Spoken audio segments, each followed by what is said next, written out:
Welcome to my channel Moral Teaching PNC. Dear students, today we will discuss important long questions, that is 5 mark questions for semester 5 ethics and values. आज आम ethics and values row semester 5 पाई किछि important long questions जाकि तुमरो group B रे आसुछि तुमरो 1 mark 2 mark और 5 mark जो question रहउछि तो 5 mark जो question जहा को हमें 200 रु 250 शब्द भितर लिखा पड़ो पाखापाखि उत्तर को आमको 2 पेज भाई लिखा पड़ो अति कम रे तो सही इंपोर्टाट 5 मार्क क्वेश्चन कौन आसीपार संभावना अच्छी कौन most probable questions most selection questions for 5th semester examination से विषय आज आम डिस्कसन करवा तुम 4टी चैप्टर रोचे सेमिस्टर 5 रे 4टी यूनिट तो से 4टी यूनिट रु किछि इंपोर्टाट 20-25 क्वेश्चन कौन आसीपारे आम सेगुड़ी आज कहवा जहाँकि तुम एग्जाम बहुत उपयोगी तो आसतु आरंभ करवा 5th सेमिस्टर किछि important questions. Question number 1. Define vulnerability and discuss the types of vulnerability existing in our society. Vulnerability बा दुर्बल वर्ग कहले कौन बुझ आम समाज रे देखा जाउथिबा विभिन्न टाइप्स रो विभिन्न प्रकार रो दुर्बल वर्ग कौन से गुडी को आलोचना करो. Question number 2. Define trafficking and describe different types of child trafficking. Trafficking बा चालाण बा कारोबार कहले कौन बुझ ये ट्राफिकिंग कहले जो मानव चालाण and describe different types of child trafficking विभिन्न प्रकार शिशु चालाण विषय आलोचना कर. Question number 3. Define child labour and discuss the types of child labour and their issues. शिशु श्रमिक कहले कौन बुझ शिशु श्रमिक संज्ञा लेख एवं विभिन्न प्रकार शिशु श्रमिक गुड़ी आलोचना कर से शिशु श्रमिक द्वारा कौन सब प्रोब्लेम बा इश्यू फेस होची से गुड़ी लेख. Question number 4. Define healthy nutrition. सुस्थ पोषण कहले कौन बुझ what are the nutritional issues of a child.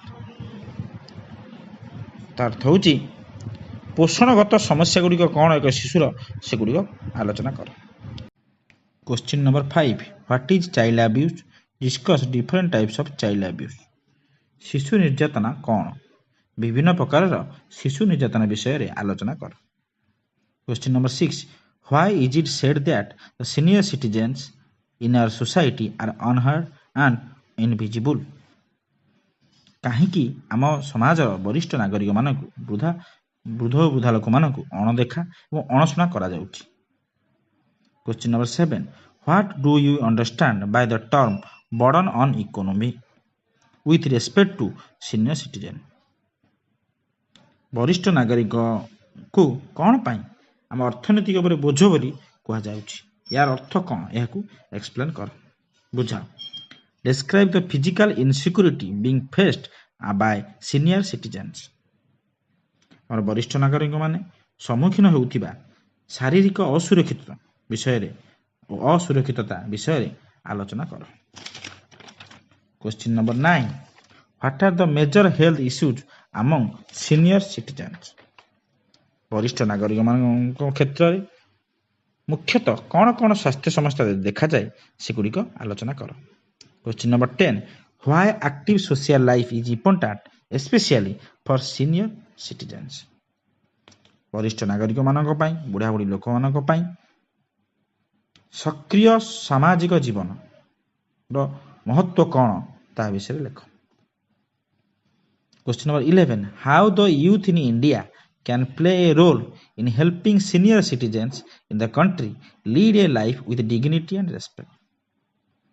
वरिष्ठ नागरिक माने समाज रे सम्मान सहित मर्यादार सहित बंचीबारे युवगोष्ठी युवक मानकर भूमिका कौन आलोचना कर किभरी युवक माने सीनियर सिटीजन बा वरिष्ठ नागरिक मानक सम्मान सहित मर्यादा से बंचीबारे साहाय्य करि परिबे.